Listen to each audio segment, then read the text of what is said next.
Welcome to our channel. నేను సహస్ర. తిరుపతిలో టీటీడీలో జరుగుతున్నటువంటి గోవుల మృతిపై అంశంపై రోజుకో రచ్చ అయితే నడుస్తుంది. అటు వైసీపీ ఎమ్మెల్యేలు, కూటమి ఎమ్మెల్యేలు ప్రతి సవాలు విసురుకుంటున్నారు. అయితే ఎన్ని గోవులు చనిపోయాయంటూ సవాలు విసిరినటువంటి కూటమి ఎమ్మెల్యేలకి ప్రతి సవాలుగా వైసీపీ ఎమ్మెల్యే కూడా ఇన్ని గోవులు చనిపోయాయన్నట్టు కూడా రోడ్డు మీదకి వచ్చి ధర్నా చేస్తున్నారు. పోలీసులు కూడా అడ్డుకోవడం జరుగుతుంది. అయితే ఈ గోవుల మృతి అంశంపై పూర్తి వివరాలు మాట్లాడదాం. ప్రస్తుతం మనతో పాటు ఉన్నారు సీనియర్ జర్నలిస్ట్ డివి శ్రీనివాస్ గారు. సార్ని అడిగి డీటెయిల్స్ అన్ని తెలుసుకుందాం.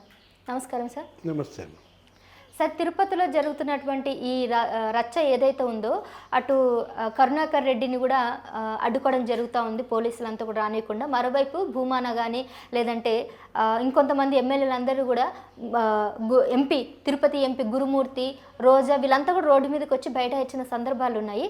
సో ఎన్నాళ్ళు లేని ఈ రోజా కానీ ఎంపీ వీళ్ళంతా కూడా ఇప్పుడు వచ్చి ధర్నా చేయడాన్ని కొంతమంది కావాలని నాటకాలు ఆడుతున్నారు అంటున్నారు. ఎట్లా చూడాలంటారు ఈ అంశాన్ని అంతా కూడా?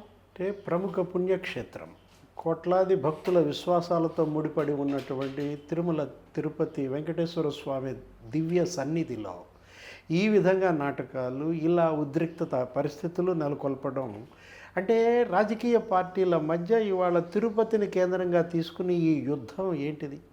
ఇవాళ అక్కడ 16వ ఆర్థిక సంఘం ప్రతినిధులు పర్యటిస్తున్నారు. ఆంధ్రప్రదేశ్కి నిధులు తీసుకురావడం పైన మొన్న ముఖ్యమంత్రి చంద్రబాబు వాళ్ళతో మీటింగ్ వేసుకున్నారు. అంటే అరవింద్ పనగారియా ఆయన నేతృత్వంలో వచ్చినటువంటి 16వ ఆర్థిక సంఘం తిరుపతి సన్నిధానంలో ఉన్నప్పుడు ఇలా రచ్చ చేయటం అంటే ఒకవైపేమో ఆంధ్రప్రదేశ్ నిధుల కొరతతో విలవిల్లాడుతోంది. కేంద్రం గత 10 నెలల్లో ఆంధ్రప్రదేశ్ను ప్రత్యేక దృష్టితో చూసి నిధులు ఇస్తోంది. అటు తొలి బడ్జెట్లోనే 60,000 కోట్ల నిధులు ఇచ్చింది. ఇటు అమరావతి నిర్మాణం, అటు పోలవరం నిర్మాణం, మరోవైపు విశాఖ స్టీల్ ప్రైవేటీకరణ అడ్డుకోవడం. 13,000 కోట్లు విశాఖ స్టీల్కి ఇచ్చారు, 13,000 కోట్లు పోలవరంకి ఇచ్చారు, 15,000 కోట్లు మరి బడ్జెట్లోనే అమరావతికి ఇచ్చారు. అసలు రేపొద్దున మళ్ళీ ప్రధాని మోడీ వస్తున్నారు, అమరావతిలో శంకుస్థాపన చేస్తున్నారు. ఇలాంటి సందర్భంలో ఇది రాజకీయాల కాట్లాటకి తగిన సమయమా? ఈ రాజకీయాల వల్లనే ఆంధ్రప్రదేశ్ వాళ్ళ అధోగతి పాలైంది. ఇంకా వీళ్ళు ఈ రాజకీయ పార్టీలు ఈ విధంగా వాళ్ళ యొక్క ప్రయోజనాల కోసం, ఓట్ల లాభాల కోసం ఇలా ఇటు దేవుణ్ణి కూడా వదలపెట్టకపోవడం దురదృష్టకరం అన్నమాట. ఇప్పుడు దీనివల్ల ఏం జరిగింది? వైఎస్ఆర్ కాంగ్రెస్ పార్టీ హయాంలో అటు వైవి సుబ్బారెడ్డి చైర్మన్గా, ఇటు భూమన కరుణాకర్ రెడ్డి చైర్మన్గా ఒక విజిలెన్స్ రిపోర్ట్ బయటకు వచ్చింది. అదేమంటే భూమన కరుణాకర్ రెడ్డి ఏమంటాడు? ఈ విజిలెన్స్ వేసిందే జగన్మోహన్ రెడ్డి అంటాడు. ఎవరు విజిలెన్స్ విచారణకు ఆదేశించారన్నది కాదు ఇక్కడ ప్రస్తుతం. విజిలెన్స్ విచారణ నీ హయాంలో జరిగిందా లేదా, అందులో అవి వాస్తవాలా కాదా, ఇవాళ ఈఓ శ్యామలరావు బయట పెట్టాడు. ఇప్పుడు గోవుల దాంట్లో కూడా కక్కుర్తి పడతారా? కమలయ్య గారి పల్లెల్లో అసలు గోవులు లేని గోశాలకి నువ్వెలా బిల్లులు చేసుకుంటావు? అంటే గోదాణా కూడా వీళ్ళు బొక్కేశారు. 98 లక్షలు నువ్వు కమిషన్ తీసుకున్నావా లేదా? తీసుకున్నావని విజిలెన్స్ రిపోర్ట్లో ఉంది.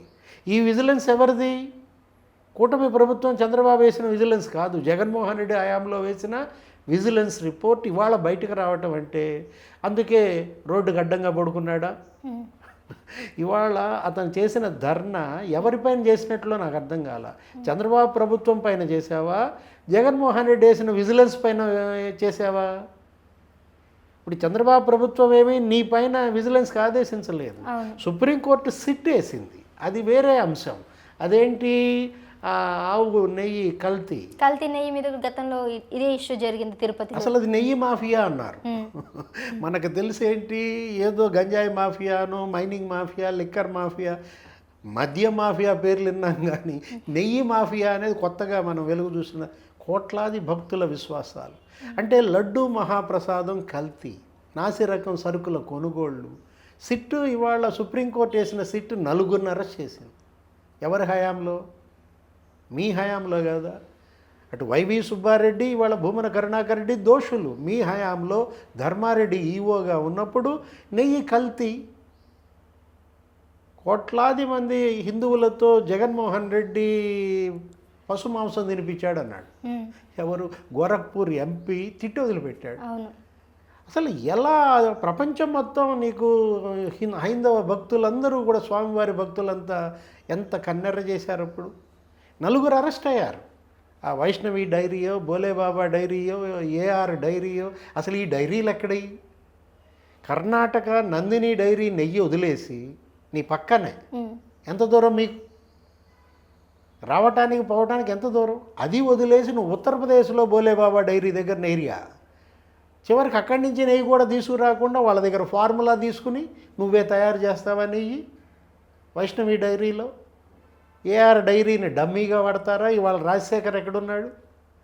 అంటే వీళ్ళంతా జైలుకి వెళ్ళడం, ఇప్పుడు ఆ కేసు వీళ్ళ కుతికి చుట్టుకుంటుందనా, వీళ్ళ మెడక ఆ కేసు చుట్టుకుంటుందని ఈ డ్రామా ఆడుతున్నారా?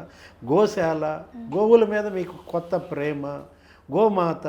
ఇప్పుడు ఏంటి, ఆనం రామనారాయణ రెడ్డి నిన్న తిట్టాడు, గోవు మాత అంటున్నారు.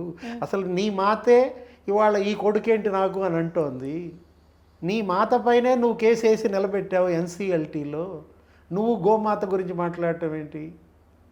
ఇవాళ భూమన కరుణాకర్ రెడ్డి తన పార్టీ ప్రయోజనాల కోసం ఈ రోడ్డుకి అడ్డంగా పడుకున్నాడా, లేకపోతే జగన్మోహన్ రెడ్డి ఇరికించడానికి ఇంకా తిట్టించడానికి పడుకున్నాడా? శ్యామలరావు ఇచ్చినటువంటి రిపోర్ట్లో గత 3 నెలల్లో 43 గోవులు చనిపోయిన మాట వాస్తవమే. అది అనారోగ్యం అంటున్నారు, వృద్ధాప్యం అంటున్నారు.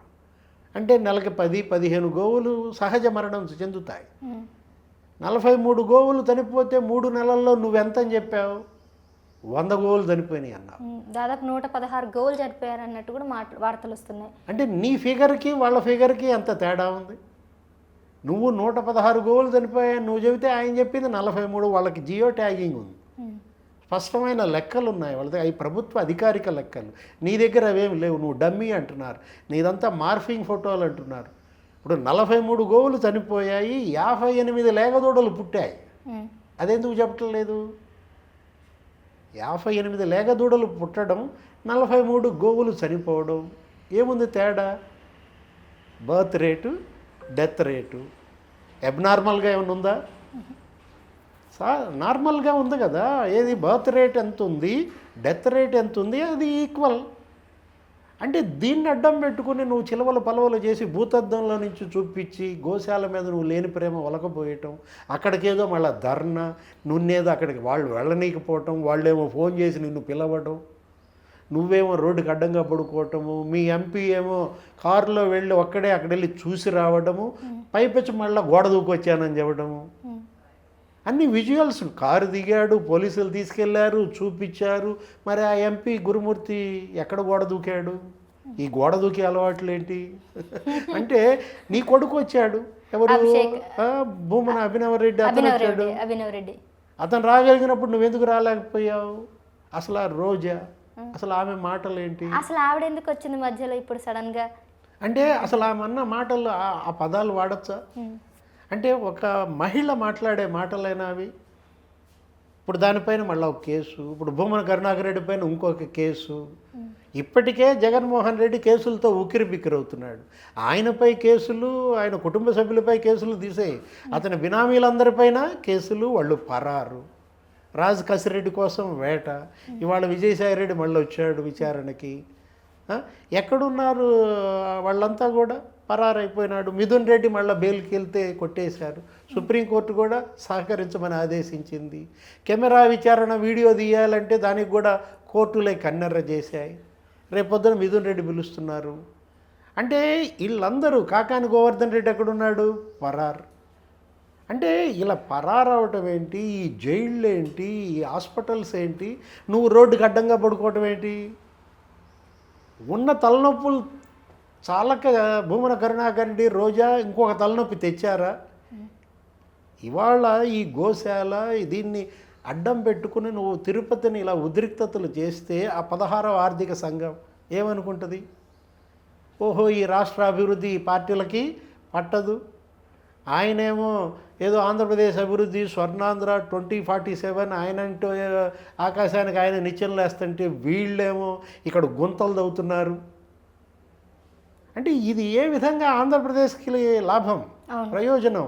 వీళ్ళకి అసలు రాష్ట్ర ప్రయోజనాలు పట్టవా? పార్టీ ప్రయోజనాలేనా? పోనీ మీ పార్టీకి ఏమైనా ఉపయోగమా? ఇప్పుడు కుడితిలో పడ్డ ఎలకయింది ఎవరు? నెయ్యిలో పడ్డ పందికొక్క అయింది ఎవరు?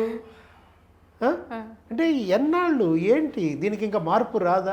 ఈ పరిస్థితికే కదా ఇవాళ వీళ్ళకి ఈ పరిస్థితి వచ్చింది.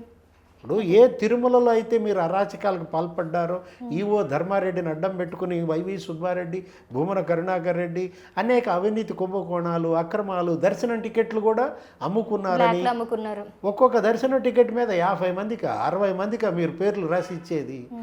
అసలు రోజా ఎన్ని టికెట్లు అమ్ముకున్నది? ఆ సప్తగిరి ట్రావెల్స్కి పర్యాటక శాఖ మంత్రిగా ఆమెకి ఏంటి ఆ స్కామ్? పెద్దిరెడ్డి ఎన్ని టికెట్లు, చెవిరెడ్డి భాస్కర్ రెడ్డి ఎన్ని టికెట్లు? అంటే దర్శనం టికెట్లే ఒక స్కామ్ అనుకున్నప్పుడు ప్రతి చోట మీరు తిరుమల తిరుపతిని ఇలా అపచారాల మయం చేశారే.